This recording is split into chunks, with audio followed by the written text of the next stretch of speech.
feel if like your girl, if you came home and your woman had got some work done without speaking to you? First of all, that's something that needs to be consulted. Why? You on her body? I don't own it. I don't own it. That boy cool was a setup. Right. I don't own it, but I would like her to know, baby, you beautiful just the way you are. That's real cute. Good, she don't believe that. Right. Yes, she do. Not if she went So- to go get a BBL. So you'd be upset though. I wouldn't necessarily be upset. I would really just question, like, why did you feel the need to go do that? But it wouldn't bother you. It would bother me. I would feel some It would type bother of you. way. Hell yeah. Oh, why would it bother you? strong about what that. if she said, but it's for you? No. I want you for you. So the natural state. Like real talk, I don't like all of the So if you want a girl with some cakes, you would be with a girl with some cakes. I don't need you to add nothing to it. I like it the way it is. We don't need no. We don't need no Don't whipped need nothing. cream. Yeah, just natural. It don't have to be you. But are you speaking in the now? Because as we get older and bodies change, Yeah. we talk about BBLs as like, enhancing, but it's also sometimes reducing and shaping and all that. No, I don't want it. You want it to be natural. However you age is how you age. I don't want you to enhance. But you'll be good with it if she goes to the gym and changes her body. Yeah, that's cool. That's different. So maybe it's because it's done in a natural way. Right. Versus like you legit having surgery, going under a knife. It's the mindset, what it is for me. Yeah, if you feel like you have the need, if you feel like you have the, Mindset for me. if you feel like you have the need to go alter your body to look a particular type of way, yeah, it's more of like a turnoff for me. My thing is, who did you do it for? If you If you didn't do it for me, Instagram, Drake. that's it. You did it for Drake. Are you trying to leave me? And I know you didn't do it for yourself. Who does anything for themselves? Yeah, bro. I mean, it's dangerous, dog. Like, it's dangerous. You risking you not coming home because you wanted a BBL. Like, I just stay here with And me where does it stop? with your flat back. What do you mean? What's your Stay safe with me, baby. start the pot? Not the flat bag.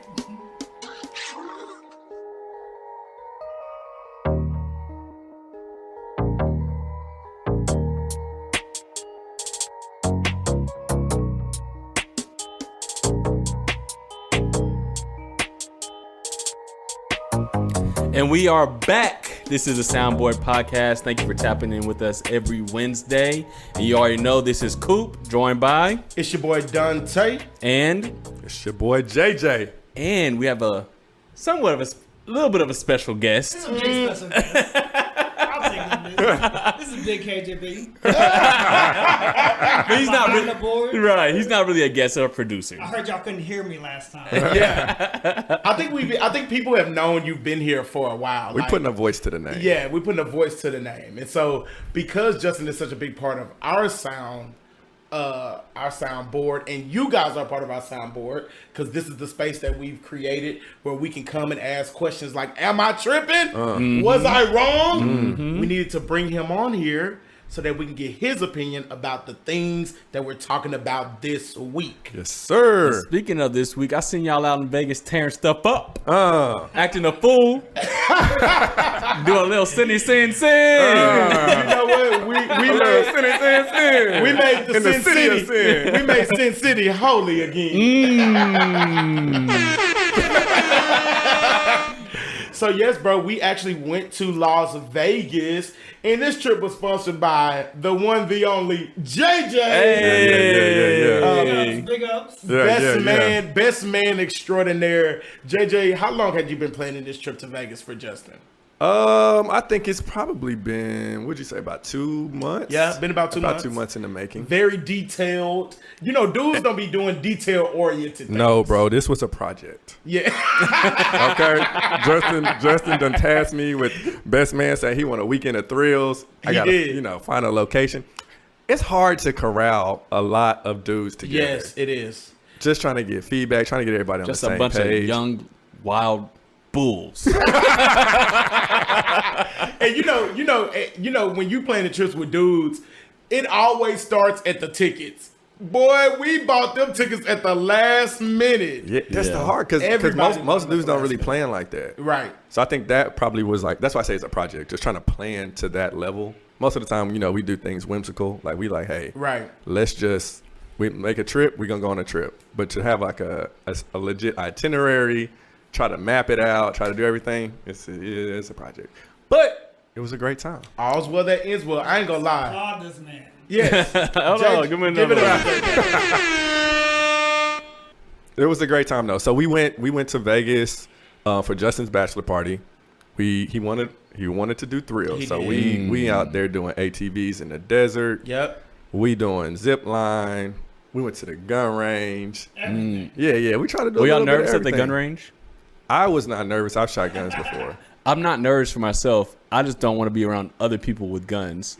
Yeah. Some people I don't trust with guns. This gun range was a little different though. Like they kind of assisted you with a lot of things. Oh, okay. Yeah, so yeah. So I've been to there. gun range before where you got to load your own clips. You got to do everything like yourself. Even if you don't have any training or expertise in it, like you just out there free for all. This time they kind of assisted you a lot. So like, hey, don't point the gun over there. basically, All right. they just kind of helped you if you needed that help. Okay. And I definitely needed the help. It was guys I signed up for thrills, but guns wasn't necessarily my forte. Oh, you never busted cap before. Never. You wanted thrills. Are you not entertained? How did you feel? Were you scared? Like, were you nervous? Let's say I was nervous. definitely nervous. 'Cause you know- even my first shot, what is it, the clip? The clip popped out. Oh, see, I don't want to be there with you. Yeah, I'm so glad I missed that adventure. And then they would describe itself like we had like semi-automatics and automatics. I was like, whoa. So, like, in the movies, you're Yes. like, get the gun, pick up the gun. Yeah. And the clip. He would have shot the gun and the clip would have. That's exactly what happened. Why did it fall out? Apparently there was a release. And still, like, the whole movie thing just makes everything just weird. Seems Yeah. like it's super simple. So even when I shot it, like, the kickback ultimately is what made me hit the clip. Oh. That mother kickback Justin lost all his That's ammo. what I don't want to happen, bro. That's what, like, I want to be at the gun range by myself. Have you ever been to the gun range? Yeah. Oh, okay. Yeah, I've been. But I just don't trust anybody with guns. No, that's facts. and bro, guns are loud. It's powerful. It's a Yes. lot. It just be a lot going on. So you know what's crazy about this is What? I sat on this podcast and was like, I want a gun, and then bailed. bailed on the gun range. Yes, I bailed, bro. Why'd you bail? What made you bail? Bro, I don't know, man. Like, we don't talk about like the heavy topics on the podcast, but Yeah. like a lot has been going on in the world. Yeah. And I'm gonna be honest, it is kind of skewed my opinion about getting a gun. And when I found out we were going somewhere where it was like, when we were at the ATVs, we were by a gun range, and just hearing the gun Yeah. was like, It's surreal. it was just surreal, bro. And for Yeah. me, I couldn't separate. I did not go because I could not separate just hearing the gun and not imagining all these The things these that's been mass happening. And mass shootings I that thought we've about had. that because everything has been happening. The thing about it is we already paid for it. They just said it's paid for. Hey, I'm going. Okay. Yeah. Yeah. But on top of that, man, we went to Dre's. Oh yeah. 2 Oh, Chainz. hold We saw on. 2 Chainz. We're That's my spot. section boys. You already know we not Jim Pop. Justin, did you enjoy? See, Justin, now that wasn't a part of your thrills package. It wasn't. Did you enjoy that? Did you? You can get some that? thrills in there too if you want. There was some thrills. It was some thrills. I definitely enjoyed it because we pulled the audible because it was between 2 Chainz and Wiz. Right. And Wiz was on Saturday, so we ended up going on Friday for 2 Chainz. Right. And 2 Chainz can bring something Let me out tell of you, it. catalog was good. Yeah. But it was Vegas was a fun, interesting time to say the least. But I was ready to come home. I'm glad y'all made it back, man. I almost didn't make it on mine. You're straight. From what I remember. You know what happens in Wow, Vegas? we got both. Stays in Vegas. Yeah. That's what's Because up. we They killed cool. say. That's what's up, man. I couldn't make it. I was supposed to have babysitting arrangements. Yeah. That actually flew out. Actually was supposed to fly out. My father-in-law's been staying with us, but he actually had to fly out early. But he missed his first flight got canceled on Saturday. Right. Second flight, he made there 2 hours early because old people like to get to the airport super early. Right. I'm old then because I like to get to the airport. Fell asleep, missed his. Oh my gosh.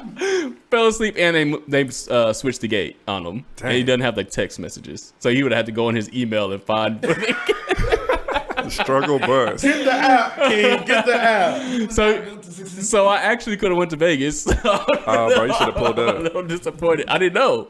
Every day switch. So I had to actually sneak out on Friday to have my dad's day out. Oh, you haven't had one of those in a while. I thought it was already on the planner. Like, you ain't got to sneak for this. So I had to sneak because Key had to work that Friday, and then Key's dad was kind of like tired. Oh. So, but he ended up ordering some food, and he was like, "Take some up to Key." I was like, "Bet." And that boy didn't come back. Got dressed. He looked That nice. boy didn't come He looked nice.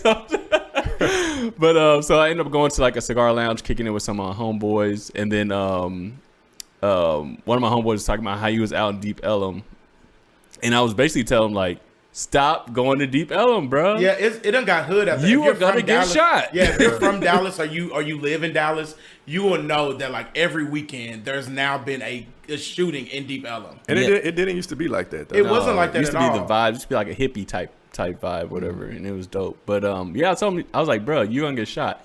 And this guy is super successful, high earner, high value man. Oh, no. You know we hate that High term. value man. You know we hate that term. And basically, I told him, I was like, bruh, because I've talked about this on the pod before. I was like, do you ever be out and you look around and you're like, you know what?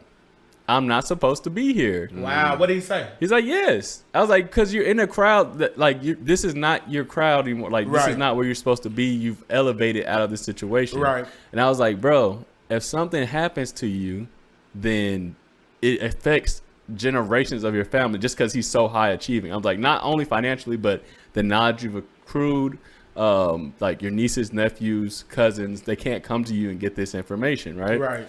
But he's like, because you wanted to go to Deep Ellum. right. But basically, he's like, yeah, I know, but I just like to keep my feel for the streets or like what's going on outside, basically. I was like, bro, you gotta get rid of that mentality. But so I basically brought up the question, what is it that makes us try to hold on to things or the places that no longer serve us? Or do y'all might be good. Y'all don't do that, right? I don't, but you know Dante does.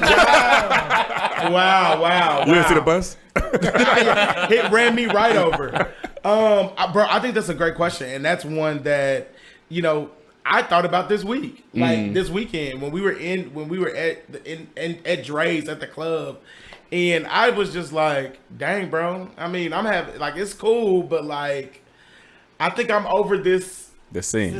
I'm over the scene, like Yeah. like and it's crazy because you get so hyped up right before you go out. Like you listening to music, you're like, oh, tonight about to be a movie, Right. And then you get there and you like, yeah, bro, this ain't it. Don't get me wrong, I had a great time. I was there for Justin, so I was like, we're gonna make sure that Justin has a good time. But I said on several occasions verbally, I wish I was at home with my wife.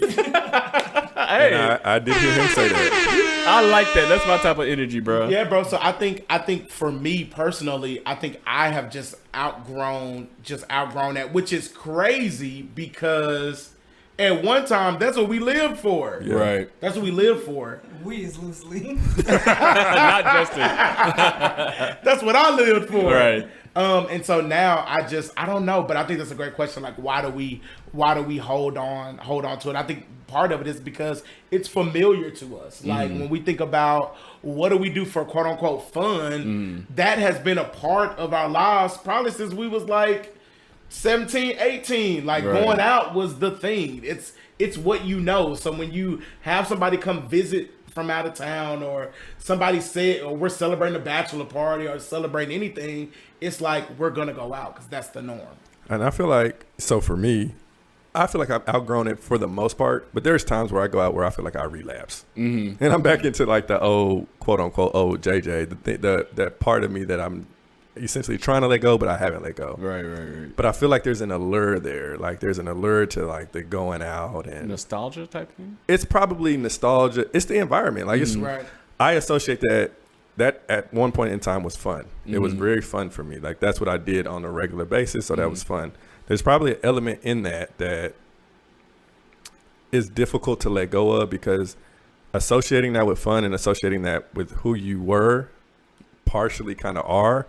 There's like, I think there's like elements of who you are that is allowed to like kind of flourish in that environment, if that makes sense. So like, if it's going out, it's the entertainment aspect of like, yo, I'm with my people. We out on the town. Like we having a good time. Like I'm social. I'm extroverted. Like I'm out having a good time with good people. So it kind of brings up that, it fuels that like that appeal. So it's like a dopamine hit. You know what I'm saying? Like, all right, cool. Well, now I got this little rush again of going out and I'm in the environment with music and my boys and we just kicking it. Right. So I think there's still a level of like appeal there at times. Yeah. When does it become too much though?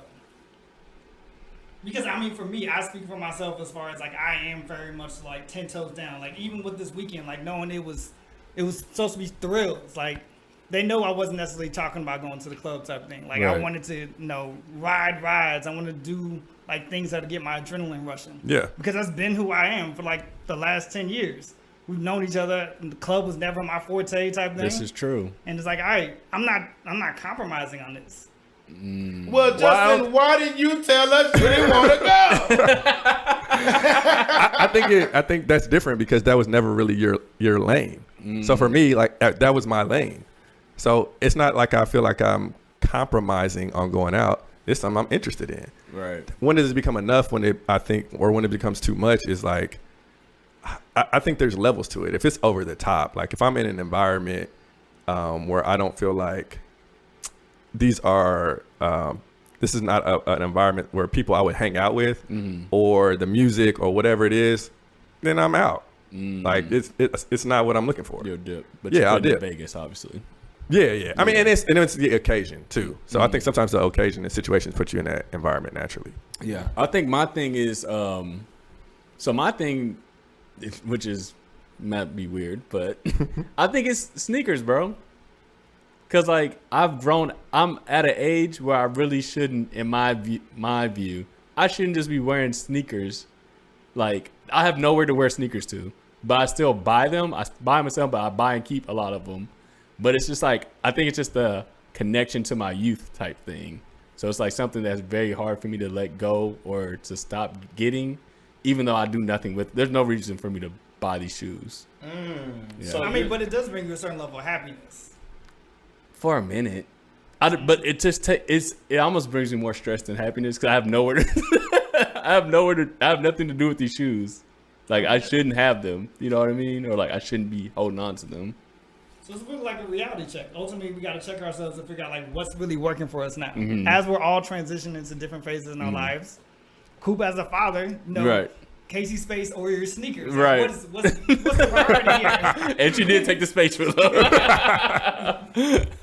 I mean, yeah, I think it's a reality check, but that's probably across the board though. Like, I think sometimes as people, it's hard to just cut things out of our lives. So right now we're talking from an element of like going out or you're talking about sneakers, but there's other elements across the board that we don't just cut off. We allow to just continue to like linger, for lack of better words. Like we don't make a hard line in the sand and say, hey, we're not doing this anymore. Right. We'll still kind of dabble. Well, then that creates a space that you can always dabble, and it's hard to move on. Yeah. So if you always have that door open, if you never close a door that should be closed, then the door is just going to be open. So whenever you put in an environment, you're gonna walk right back through the door. Yeah, that's true. Yeah, I agree with that. I think one of the biggest things is I think that it's also dictated around the people that you hang around with. And so if you hang around sneakerheads, and like that's you guys' bond, that's where the bond is formed, you're going to still want to do that because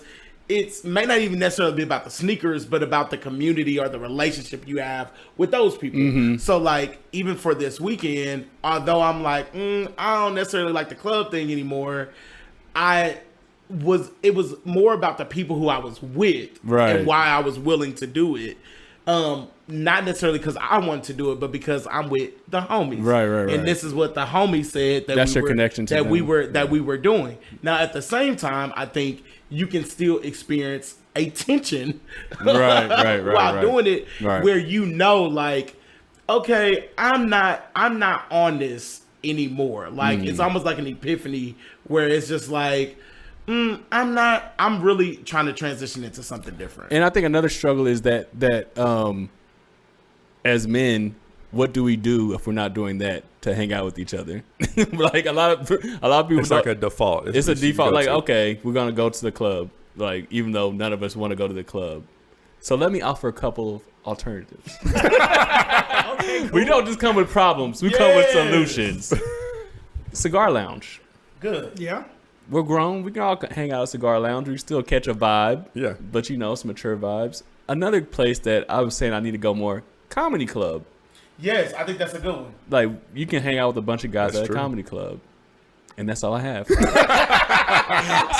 so hard you can't even come up with things to do. No, but I think those are good, and I do think a lot of people hang on to old habits because, like you said, they just can't think of nothing else to do. It's like, if this is all I know, this is where I'm gonna go. Yep. And I do think that is the case. And in my case with the shoes, I think it's the thing that I like to collect things, but I have no more use to collect shoes. So I'm going to level up to something else. So whether it be like watches, probably be watches, right. because I can actually use those. Right. So I think I think we could sit and say all of this, but like, what is something that where you can realize like, I'm not on this like I used to be on this.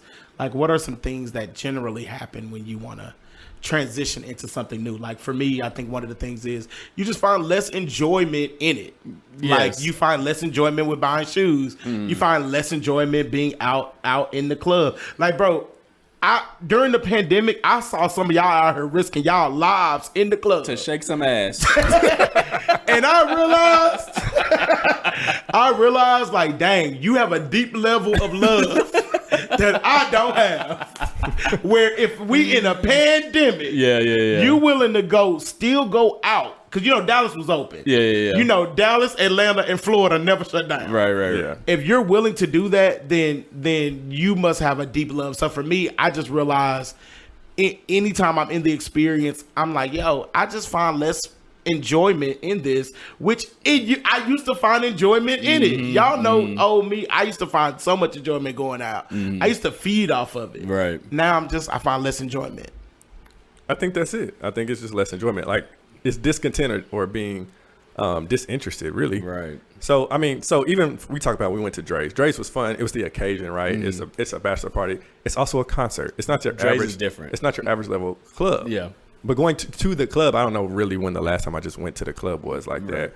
But it's not fun anymore because the motivation is different. What you mean by that? Motivation is different, bro. Like I'm not on a mission. Like when I was younger, I was on a mission. What type of mission were you on? I'm trying to tell you. Chasing tail. Basically, I mean, that's one of the reasons why you're going out. Yeah. So if that's not the case anymore, being in this environment is not conducive for like the lifestyle that I'm really trying to live. That's it. So it's like, what's the purpose? So I'm kind of like in this space with the time that I have right now. What else could I be doing? Right. I could be doing something that's more enjoyable. It's more conducive for me to be at a cigar lounge. Right. I can be at a cigar lounge with my boys. Now we chopping it up. We talking about different things. We moving a little differently. Right. We can actually hear each other. Right, Okay. exactly, because it's all about conversation. And the only reason I'll go to like a club or something like that now is with my wife, because that's why I'm gonna have more fun with her there than I would with a bunch of wieners.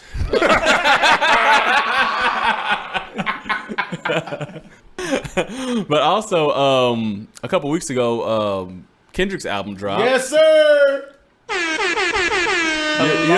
You're a little bit too excited The about. long-awaited K-Dot. Return of the King. Did you enjoy the album, Dante? I did. Did you not? What's your favorite song?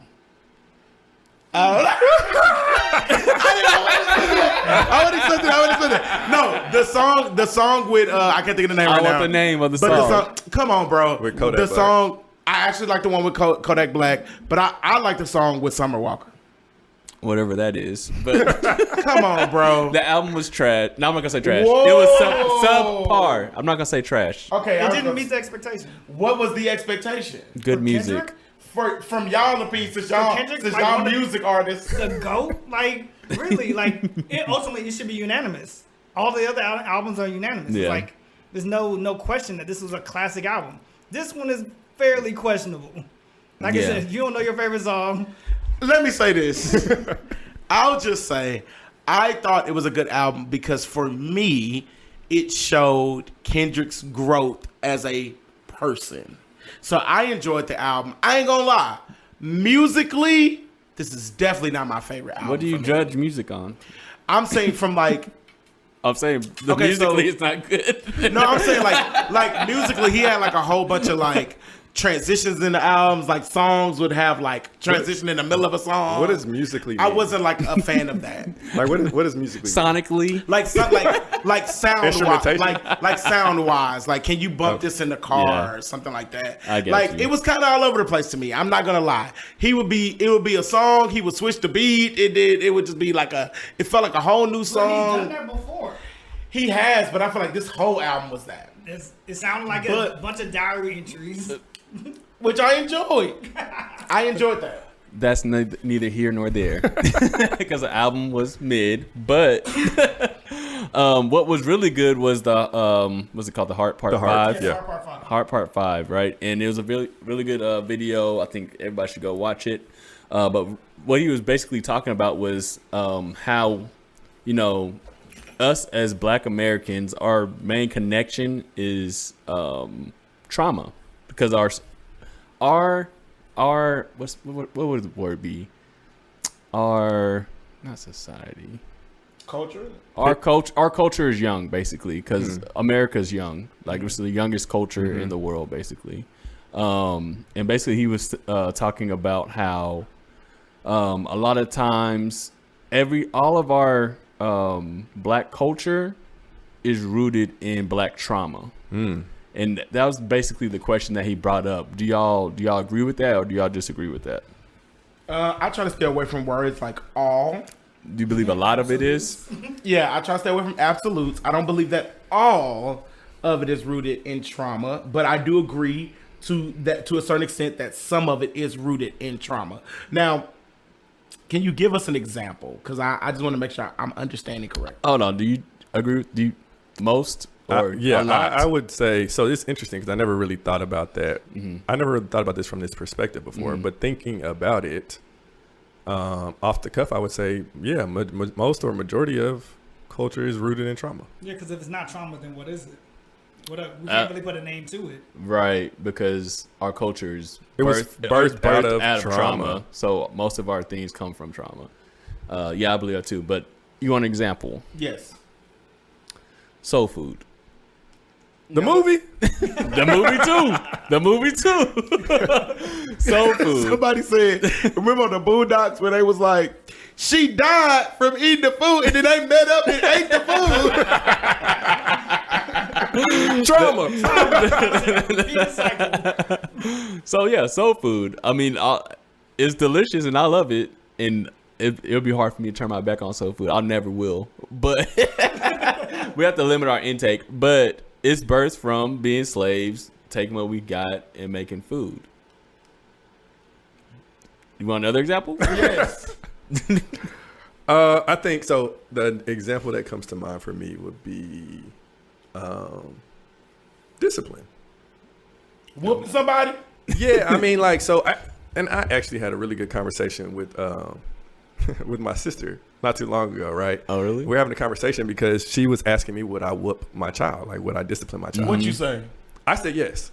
Okay. And she challenged me on that. And we kind of went back and forth about it because she was like, why do you really feel like you need to hit your child? Mm-hmm. Like and then we kind of got into the nuance of like a difference between punishment and discipline. And like, the negative connotation with hitting, but that roots from trauma. It roots from slavery. And like you feel like you need to hit somebody to do something, and that To whip their ass. right, which is what was done to us, and so that's what we emulate to other people. But does that truly serve its purpose, and is there another way to do it that's more beneficial? Right. Because even when you put hands on somebody, that especially a kid, that's traumatic. That's traumatic. And how you process that as a kid, and how you grow up, and where does that leave you, and how do you navigate through society? How does that affect your relationships? All these different things. And that's so embedded in our culture, because if you don't get whooped, if you're in a black room and you say, "Oh no, my parents didn't whoop you," what they gonna say? Get ostracized. You ain't black. Exactly. Real quick. And even when JJ was talking, I'm thinking to myself, I was whooped and I turned out fine. But that's a traumatic Definition of trauma. response. Yeah. How is that traumatic? Were you turned out fine? What did you learn from the whoopings? You don't Not think that to do made do you think that made you more aggressive? Do you think No, this is not a therapy session. I don't think it did. I think it taught me not to do. I didn't get whooped for for bad things. I mean, I didn't get whooped for just no reason. There was a purpose behind the whooping. But so like I feel like I've heard from people who have been beaten all the time as they were kids, like they were whooped and there was an explanation behind it, right? So like These are that traumatic that's terms. that's traumatic. Yeah. No, ain't nobody saying. Let me. Oh, they do say that. I mean, yeah, bro. And but you say you were turned out fine because that's what everybody says. Everybody says you turned out fine, but also, do you think if you didn't get the whoopings, do you think that if your mother or whoever beat you, not from the whole community was whooping on top of it. was there a way, if they had talked you through it, do you think it could have came out with the same effect, or do you think you needed to get your ass whooped? I don't know, bro. I don't know. I don't know if you would have. I think talking a kid through something, that's something that you have to lay the foundation for when they're younger.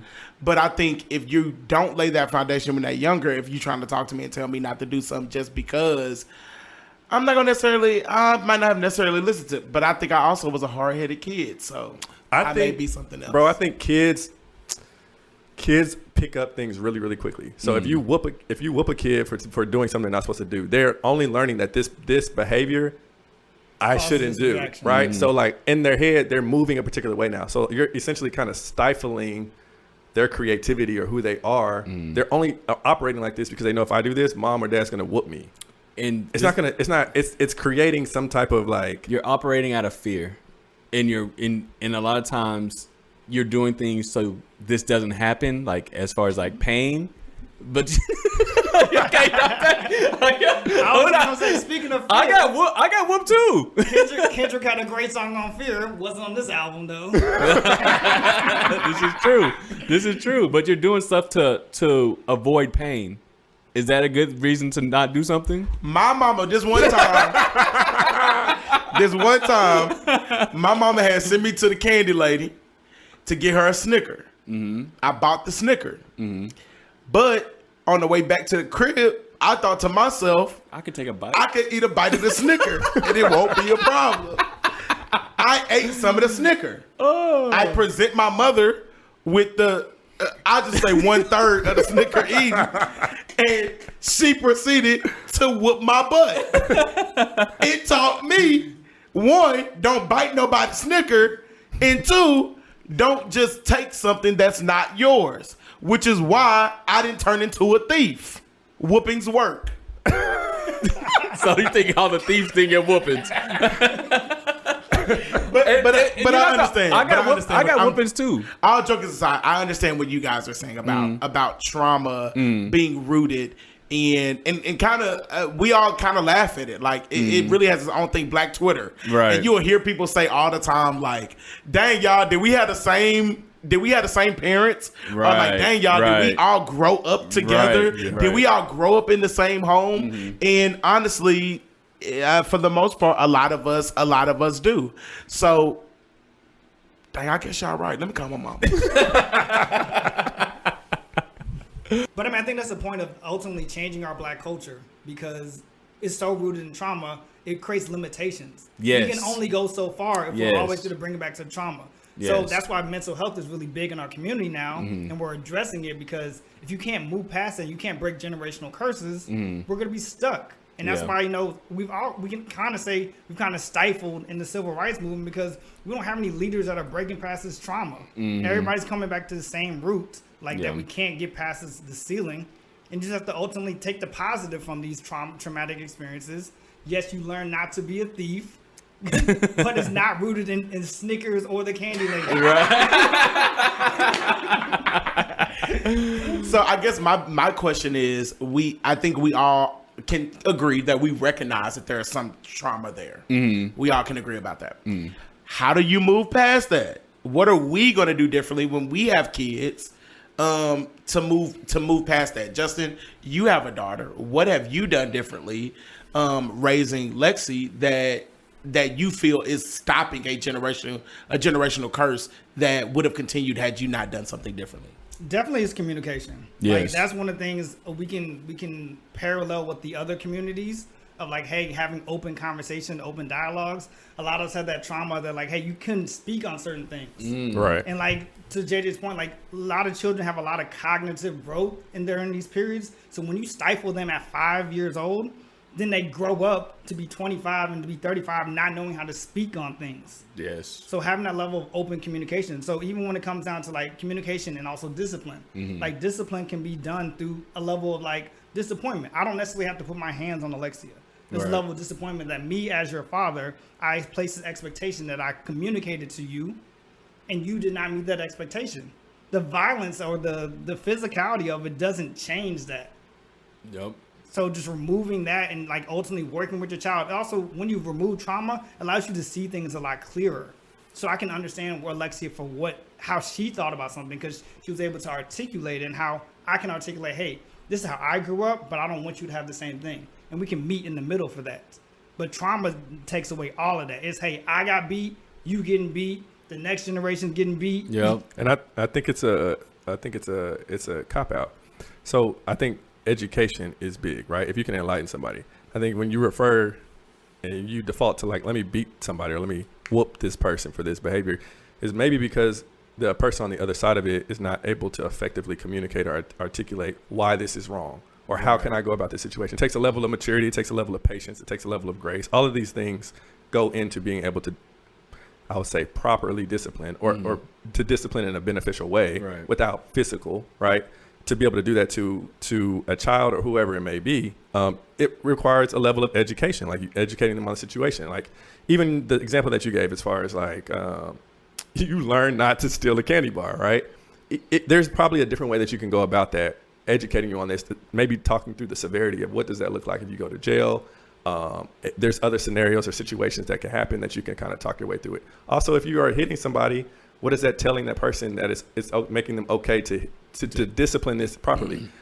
That's how I feel like certain people grow up to be abusive. Even if it's not just to the kids, it could be to, like, a significant other, whoever it may be. So I think one of those is education. Yeah, I agree. So I think this is where I struggle with this, because I guess I just look at, like, some of my little cousins and I'm just like, I don't know what we could have done to get you off this route. And I don't know if it's what we can do now to try to help you. You know what I'm saying? So That's always tough, man. Like, they're grown now. they're grown now, and so now they're making decisions themselves. And I'm that cousin. I'm the big cuz that's, like, when you around, I'm gonna try to talk you through like things like, hey bro, if you keep moving this way, this is gonna be the result of you moving this way. If you keep doing this, this is what's going to happen. But it's almost as if it's not received well, if that makes sense. It's not just communicating though. It's consequences. There has to be consequences. Consequences doesn't necessarily mean physical. Like, you can, technology is huge. You can take away phone. You can take away privileges. If you behave this way, then there's going to be a consequence. You just have to be follow through with the consequence. Maybe the consequence is not you get a whooping, but maybe the consequence is you no longer have a phone. Right. You no longer have access to TV. You no longer can do whatever it is. And I know in the Black community, there's a stigma around grounding a child. Like, we don't ground kids. We whoop kids. Right. But, like, there's effectiveness in that as well. Right. I think in your specific situation, there's not much you can do besides give advice when asked. I think when people come grown, it's up to them to make the decision to change. It's not really on you. I know that probably weighs heavy on you because you know what they're capable of, what's out there. Maybe their scope is limited. You know, there's so much more they could be doing. But I think it's really something that you have to worry about your branch. You know what I mean? Like, make sure you raise your children the way you want, that you see the world and how it can be. I think there's still always power to speak into truth. Like, life is going to humble them in any situation. You know, right is right, wrong is wrong type thing. Right. But it's always, I mean, you feel like everybody's had those moments where, like, when you ultimately get caught up in something, it's like, oh, somebody did tell me this. Yeah, so yeah. It's one like education. Like, it's us educating our community, saying, hey, this is what you should do. I'm standing to you as another black man to another black man, giving you advice. Whether you choose to receive it or not, you're going to have to deal with those life consequences. But you can't say no one ever told you. And then you continue to spread that word across the rest of the community. No, you know what? Now that I'm thinking about it, bro, I think we don't put a word with it, but I think our generation is huge on like dismantling trauma in our community. Yeah. And I'm just thinking about just the scenario, the process that I went through. Like growing up, we didn't really, in my house, we didn't really talk about feelings. Like it wasn't really it wasn't something that we discussed. So growing up, I had an issue with stating my emotions, like unless it was mad or sad. So you want to fight? I had a problem. I was either gonna cuss you out or put my hands on you. So that's ongoing. Yeah. So don't do that. Do not do that. Don't do that. I have changed. God has done a work on me. But I realized that, and part of me realizing it was other people bringing it up to me. When Olivia and I dated the first time, early 20s. Olivia brought up to me the fact that, like, bro, you don't ever tell me how you feel. Right. Like, it was a struggle for me to communicate, like, my emotions. Like, unless it was sad, unless it was pissed off or pissed off, I could not vocalize that. I got one emotion. I had one emotion. Angry. But, like, it was tough for me to say, like, oh, I'm sad today. Or, like, I'm struggling with this. No, and so that became an issue. So Olivia brought that to my attention. So it became something that I recognized. Then I didn't really do anything about it. But last year, Olivia actually told me, she was like, hey, bro, this is still a problem for you. Like, you need to go talk to somebody. And low key, she really was like, if you don't agree to go talk to somebody, I'm finna head out. You know, luckily she did. We married now. Lucky for her. Please don't go. But she told me to go talk to somebody. Yeah. So she brought it to my attention. I started to recognize it, and then I did something actively to address it, which was talking to somebody. And I think this is big because I think whatever it is, if you're struggling with how to even figure out if it's trauma or not, get in the room with your siblings. Yeah. Like, ask one simple question. If we could be raised again, what could have been done differently? Or what did we not like about being raised, you know, with our mom or our dad or however? And then figuring out what that is, seeing how that, talking about how that has impacted you, and then having a strategy to get past it so that you don't continue the trauma for generations. I agree. That's good, bro. I feel like speaking on it, sharing is huge, because that's the only way to really like dismantle things. I was even to that point, because that's kind of how I feel too about like expressing emotions and stuff. But even when we're in Vegas, I was talking to one of the homeboys, and he was talking about, asked me if I ever been to a chiropractor. And I was like, yeah. But me thinking maybe because I'm in the health field, like that's normal. But we kind of spoke to it, and it led to another conversation about just like health, certain health things in general. It's like there's still a huge stigma around all of these things. Definitely. And I feel like that kind of correlates to like what we're talking about as far as like, you know, when we were brought up, it's like, if you start crying, like, don't cry unless I give you something to cry about. Like, don't speak on certain things. Like, you know what I'm saying? Good boy. Flashback. Who had a flashback? But I mean, like, so it kind of silences your voice in a sense, and then you kind of that can be traumatic in a way, and so that affects you in all other different type of capacities. Yeah, and I think it bridges back even to like the Kendrick Lamar song. Like, ultimately, how we're bridged through trauma is like, because our culture has been built upon succeeding through trauma. Mm-hmm. So understanding like, hey, none of us really had a great connection to our emotions, but we still became successful in our own careers. We still found women Yeah. to ultimately be our significant others and our wives, I think. So like that's become our culture, like how we always find a way out of no way. Definitely. Yeah, come on, Justin. That's what I'm saying. With the positivity. Yeah. Because one thing about us, We gonna find a way? we gonna find a way. Oh yeah, big facts. That's good. That's good. So I think JJ had a "Am I tripping?" for us. I did have an "Am I tripping?" So a couple of weeks ago we went to celebrate Key.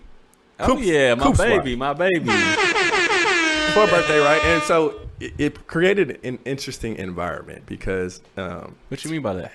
I'm about to explain. It created an interesting environment because so me and Gigi have been dating and been talking throughout the entire pandemic. So it's been very much isolated, right? Right. So when we get to the pool party that we have, it's another social environment. We haven't been out really like together on like a social scene outside of the pandemic. Like we'll go out to dates and things like that, but like around it, just a group of people like celebrating and partying. It created just a different environment, right?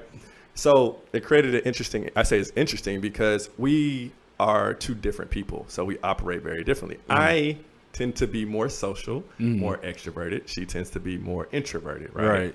Especially around new people. Right. So when we get into an environment where there's a lot of unknown people there, I'm the one that's like a social butterfly. I like to like go around, talk to people, work the room, network. Hey, so-and-so, get to know people. Like a clown. Like a what? Like a clown at the circus. And not necessarily her, right? She's more to herself. Right. Unless she knows people, right? Well, throughout the night, I'm talking to everybody. Right. But You done made friends everywhere. I done made friends everywhere, right? Or associates, whatever y'all. Associates, friends, however you want to claim it. But the "Am I tripping?" part comes because I spent a lot of time working the room or talking to a lot of people, while she was more so off to her, not necessarily to herself, but we weren't together all the time, right? So I'm like, am I tripping? Like, how do you really navigate spaces where your significant other is very different than you when it comes to like extroverted, introverted? Are you doing too much by being social? Are you not doing too much? Do you have to turn a certain element of you down? Should they turn a certain level up? Where is there a compromise? Like how does that work? I think it definitely has to be a compromise. Because I know for me, I'm an introvert, regardless of what y'all think. I ain't never seen. Shut up. That's what I'll be thinking. Please shut up. Well, I'm in my space, I'm good. But outside my space, I don't want to talk to nobody. But I think it just has to be a balance. So like with Key is very much extroverted. So she goes out, she wants to talk to everybody. And sometimes I'm like that, but a lot of times I'm not. So the key for our relationship is if we go somewhere where Key is gonna be social, is that she invites one of my friends, or invites a couple of my friends, so I can be extroverted within my introverted circle. So that's how we go about that. No, that's good. So I would say Olivia and I are very similar to Key and Coop. Olivia is extroverted, meaning Olivia gets energy from being around people. I am, y'all may not believe this either, introverted, meaning I get like drained from being around people. Yeah, you need to recharge. I need to recharge after. Like if I'm out and about, I'm gonna need like 24 hours after that. Don't nobody talk to me. Yeah. But a lot of people would not know that because in social settings, I generally will rise to the occasion. As Justin would say. Always, every time. Justin would say, what would you say, Justin? Dance monkey. It's so disrespectful. It's not a You know that word monkey is rooted in Trump. Thank you. It's not a dance monkey. It's me saving y'all's parties most of the time. But put the cape on. But Captain Sable part. But how we do it is for us, and this is a different kind of situation, we have to have a balance. Yo, baby, if one weekend we go do something, we run around, we talking to folk, we doing all that, the next weekend don't ask me to go nowhere. Right. Like, right. we need to chill. Right. I need a balance. And so for us, that's that. Now, in social situations, that's not really an issue for us because Olivia ain't never met a stranger. So Right. she gonna go and talk. Right. Like, she's gonna talk to whoever because she's just like that. But I also had to be very cognizant in social settings of being that person. And so I oftentimes will, if Olivia and I are in a social setting together, I would just go do check-ins. I go talk to other people, come back. Yeah, Baby, yeah. you good? Yeah. That's sit over there, talk to her for a little bit, or try to invite her into conversations. Right. Like, hey, have you met my wife? This is Olivia. Like, trying to get her adapted to that. So I'm gonna be honest. To answer your question, I kind of turned it down. You turn For yourself me, down. I turned myself down in social settings to accommodate, in social settings where Olivia doesn't know as many people as me. Right. Yeah. I've turned myself down. I think it's a weird aspect of like level setting, especially when you have a mix of like introvert and extrovert. Level setting. This was corporate. Oh my god. Yeah, that's a good answer. I mean, you have to ultimately set expectations of this. Like, ultimately, this, I think, you're not tripping. I think this was a great experience that you can be able to go through. Now, next pool party, it's like, all right, we know what we're doing. The pandemic didn't really serve as well to, like, really have experiences. Right. So this coming out of this, like, okay, how did you really feel about this type of thing? Like, even as my relationship, like, we're two introverts, but we will go to extroverted events. Right. But also, there's no level of expectation that we have to be extroverted. We Right. can be chilling in the corner. The We whole good. time. And even Yeah. hanging with y'all when y'all switch over to extrovert. Switch over. I don't have to move. I'm chilling. I don't need to. I don't Do need all that. to do any of that. Yeah. But I mean, and we all know that's not an issue for me. I feel no type of ways. Right. And the same thing with my relationship. Like, if both of us are chilling, and ultimately if we're in a situation, if we're having a good time, everybody else can be doing whatever they want. All the extroverted extraness. Right. And I'm just gonna be chilling. We're good. I think I enjoy. So first of all, I think I have a little bit of extrovert. He try to downplay it. Based on that pool party, you and Keita sang. Because she was twerking and you was DJing. That was my people though. That was nobody. Okay. That's you being extroverted in an that's introverted in state. Let me my- tell you that something. was in my When bubble. Coop is around his tribe, ain't a introvert bone in his body. That man. That was my people, but that's my scene, bro. That's I don't need to go to I a guess club. I've never seen you in a. I've never seen you. My birthday. I've never seen you in the scene where you're not comfortable. Oh my God, Keith's been inviting me to places so he could be comfortable. I was just gonna say I've never walked in a room and I seen don't even Coop. like you, bro. You just be there for me. You're my crutch. I've never walked in a room and seen Coop like quiet. I'm not uncomfortable. I just don't want to talk. Like sometimes it's not. I think that's the thing. So it's like I have the ability. So like if she's out somewhere, if she goes somewhere with her friends, it's like a party. I don't know anybody. I can talk to anybody. I just don't want to sometimes. Yeah. You know what I mean? So she doesn't have to do it, but she knows I'm not gonna really want to be there. So she invites people that she knows that I enjoy talking to.